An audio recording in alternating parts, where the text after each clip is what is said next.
आदित्य रानूबाईची कहाणी शेवटचा पौष रविवार. कथा ऐकावी व सांगावी पुण्य लाभेल. नमस्कार मित्रांनो, श्री स्वामी समर्थ. आज आहे पौष महिन्यातला रविवार, सूर्यनारायणाचं व्रत करण्याचा दिवस. हे व्रत करत असताना आपल्याला आदित्य रानूबाईची कथा सुद्धा वाचावी लागते किंवा ऐकावी लागते आणि ती कोणाला तरी सांगावी सुद्धा लागते. तर आजच्या व्हिडिओमध्ये मी तुम्हाला आदित्य रानूबाईची कथा सांगणार आहे, तर तुम्ही देखील श्रवण करा किंवा तुम्ही देखील वाचन करू शकता. आटपाट नगरातील ब्राह्मण राहत होता. तर रोज समिधा फुलं दुर्वानं आणायला जात असे. तिथे नागकन्या देवकन्या वसा बसत होत्या. ब्राह्मणांनी त्यांना विचारले, कसला वसा बसता? तेव्हा मला तो वसा सांगा. तुला रे वासा कशाला? उतशील मातशील, घेतला वसा टाकून देशील. ब्राह्मण म्हणाला, उतणार नाही मातणार नाही, घेतला वसा टाकणार नाही. तेव्हा त्या म्हणाल्या, श्रावण मासी पहिल्या आदित्यवारी न बोलता उठावं, संचल वस्त्र असे स्नान करून अगोदर पाणी आणावं, विड्याच्या पानावर रक्तचंदनाची आदित्य रानूबाई काढावी, 6 रेघांचं मंडळ करावं, 6 सुतांचा तातू करावा, त्या 6 गाठी द्याव्या, पानफुलं व्हावे, पूजा करावी, पानांचाही विडा, फुलांचा झेला, दशगंजा, धूप, गूळ, खोबऱ्याचा नैवेद्य दाखवावा, 6 मास चाळावी, 6 मास पाळावी, माघी रथसप्तमी संपूर्ण करावी, संपूर्ण गुळाच्या पोळ्या, बोरण्याची खीर, लोणकडं तूप असावं, मेवणं जीव सांगावं, असेल तर चिरगोळी द्यावी, नसेल तर जोडगळसरी द्यावी, तेही नसेल तर 2 पैसे दक्षिणा द्यावी आणि आपल्या वशाचं उद्यापन करावं, असा वसा सांगितला. आणि ब्राह्मणांनी असा वसा केला आणि त्याला सूर्यनारायण प्रसन्न झाले. भाग्यलक्ष्मी आली तेव्हा राजाच्या राणीने ब्राह्मणास बोलावून पाठवलं. ब्राह्मण खूप घाबरला, थरथर कापू लागला. तेव्हा राणी म्हणाली, घाबरू नका, कापू नका, तुमच्या मुली आमच्या इथे द्या. आमच्या गरिबाच्या मुली तुमच्या घरी कशा द्याव्यात? दासी कराल, बटीक कराल? राणी म्हणाली, बटीक करीत नाही, राजाची राणी करू, प्रधानाची राणी करू. मार्गेश्वराच्या महिन्यात ब्राह्मण लग्न करून मुली दिल्या. एका राजाच्या घरी दिली आणि प्रधानाच्या घरी दिली एक. पण गेल्या पावली मुलींचा समाचार घेतला नाही. 12 वर्षांनी समाचारास ब्राह्मण निघाला. राजाच्या घरी लेकीने बसवल्यास पाट दिला, पाय धुवायला पाणी दिलं. म्हणाली, बाबा गुळ खा, पाणी प्या, गुळ खा, पाणी प्या. ब्राह्मण म्हणाला, गुळ खात नाही, पाणी पित नाही. आधी माझी कहाणी करावायची आहे, ते तू ऐक. कहाणी ऐकायला मला वेळ नाही. राजा पारधीला जाणार आहे, त्याला जेवायला उशीर होईल. त्याच्या मनात राग आला आणि तोच राग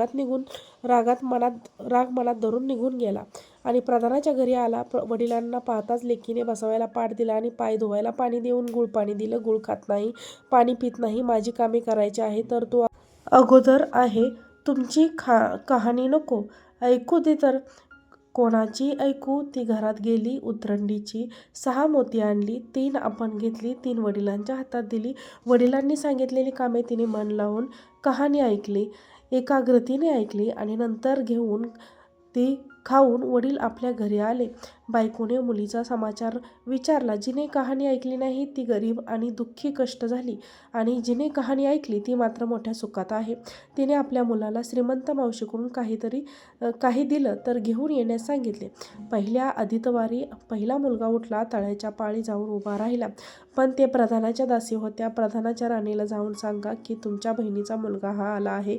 कसा आहे, काय आला आहे, फाटकं नेसला आहे, तुटकं पांघरलं आहे, तळ्याच्या पाळीला उभा राहिला आहे. परसदाराने घेऊन या. परसदारांना घेऊन आलं. नावं माकू घातलं, जेऊ खाऊ घातलं, पितांबर नेसायला दिलं, कोहळा पोखरून होन मोहरा भरल्या व सांभाळून घरी जाण्यास सांगितले. वाटेत जात असताना सूर्यनारायण माळ्याच्या रूपानं आला व हातातला कोहळा काढून नेला. घरी जातात आईनं विचारलं, मावशीने काय दिलं? दैवानं दिलं पण कर्मानं नेलं. कर्माचे फळ पुढे उभं राहिलं. मावशीने दिलं पण ते सर्व गेलं. दुसऱ्या आदित्यवारी दुसरा मुलगा गेला. प्रधानाच्या राणीनं त्याला घरी नेलं, नाऊ माकू घातलं, नेसायला पितांबर दिली, जेऊ खाऊ घातलं, मायकाठी पोखरून होणं मोहरांनी भरून दिली व न विसरता सांभाळून घरी जाण्यास सांगितलं. वाटेत सूर्यनारायण गुराख्याच्या रूपात आला व काठी काढून घेतली. घरी गेला. घडलेली गोष्ट राणीला सांगितली. दैवाने दिलं पण कर्मानं नेलं. तिसऱ्या आदित्यवारी तिसरा मुलगा गेला. तळ्याच्या पाळी उभा राहिला. त्यालाही पाहिल्यासारखंच प्रधानाने घरी नेलं. त्याचा योग्य आदर सत्कार केला व नारळ पोखरून होना मोहरांनी भरून दिला व सांभाळून घरी जाण्यास सांगितले. घरी जाताना विहिरीच्या काठी नारळ ठेवून पाणी प्यायला विहिरीत उतरला. तोच नारळ गडगडत विहिरीत पडला. घरी जाऊन आईला म्हणाला, आई ग, मावशीने दिले पण दैवानं ते सर्व बुडालं. चौथ्या आदित्यवारी चौथा मुलगा गेला. तळ्याच्या पाळी उभा राहिला. त्यालाही पाहिल्यासारखंच राणीनं घरी नेलं. त्याला योग्य आदर सत्कार केला.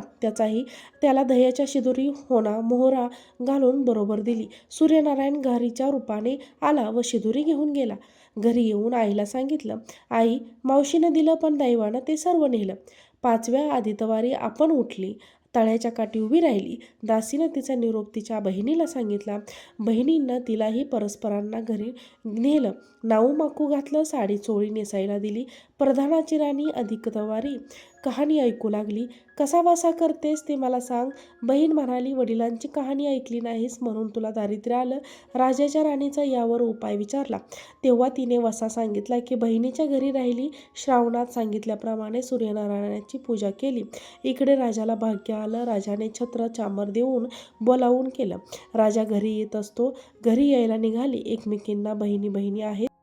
पहिल्या मजले स्वयंपाक केला. राजाला वाढलं, मुलांना वाढलं. आपण पान वाढून घेतलं. तोच कहाणीची आठवण झाली. हकारा केला. नांगोरा पेटला. कोणी उपाशी आहे का शोधण्यास सांगितले. कोणी उपाशी नव्हते. वाटेने एक मोळी विक्या चालत होता. त्याला कहाणी ऐकायला बोलावलं. तो मोळी म्हणाला, तुझ्या बाईची कहाणी ऐकून मला काय फळ मिळणार. माझं पोट भरलं पाहिजे. असं म्हणून तो राणीकडे आला. राणीनं 6 मोती घेतली. 3 त्याला दिली व 3 आपल्या हातात ठेवली व मनोभावे कहाणी सांगितली. त्याने मोठं भक्तीने ही कहाणी ऐकली. त्याची मोळी सोन्याची झाली. तो म्हणाला, कहाणी ऐकल्यास एवढं फळ, मग वसा घेतल्यास किती मोठं फळ मिळेल. काय वसा आहे तो सांगा. राणीनं तो सांगितला, पण म्हणाली तो उतणार नाही, मातणार नाही याची कबुली करून तिने घेतली व वसा सांगितला. दुसऱ्या मजले राणीनं स्वयंपाक केला.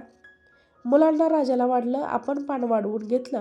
घेताच कहाणीची आठवण झाली. हकारा करून उपाशी कोणी आहे का याचा शोध घेतला. माळ्याच्या विहिरीला पाणी लागलं नव्हतं. त्याचा मळा पिकत नव्हता. असा एक माळी चिंता करीत बसला होता. त्याला कहाणी ऐकण्यास बोलावले. तो आला. राणीनं 6 मोती घेऊन 3 आपण घेतली. 3 माळ्याला दिली. राणीने मनोभावे कहाणी सांगितली. त्याने चित्तभावे ऐकली. मळा पिकू लागला. विहिरीला पाणी आलं. तो म्हणाला, कहाणी ऐकल्यावर एवढं फळ, मग वसा घेतल्यावर किती फळ मिळेल. वसा कसा घ्यायचा तो मला सांगा. मग राणीने त्याला वसा सांगितला. तिसऱ्या मजले स्वयंपाक केला. मुलांना वाढलं. राजाला वाढलं. आपलं पान वाढवून घेताच कहाणीची आठवण झाली. नागराज कोण उपाशी नाही ना याचा शोध घेतला. नगरात एक म्हातारी व तिचा मुलगा वनात गेला होता. एक डोह्यात बुडाला व एक सर्पानं खाल्ला म्हणून ती चिंताक्रांत होऊन बसली होती. तिला कहाणी ऐकण्यास बोलावलं. राणीनं तिला पहिल्याप्रमाणे कहाणी सांगितली. तिची 2 मुलं आली. कहाणी ऐकण्यास एवढं, मग वसा घेतल्यास किती मोठे फळ मिळत असणार. तेव्हा तिला वसा सांगण्यास सांगितले. मग राणीने तिलाही वसा सांगितला. चौथ्या मजल्यात स्वयंपाक करून मुलांना राजाला वाढलं. आपलं पान वाढून घेताच कहाणीची आठवण झाली. कोण उपाशी नाही ना याचा शोध घेतला.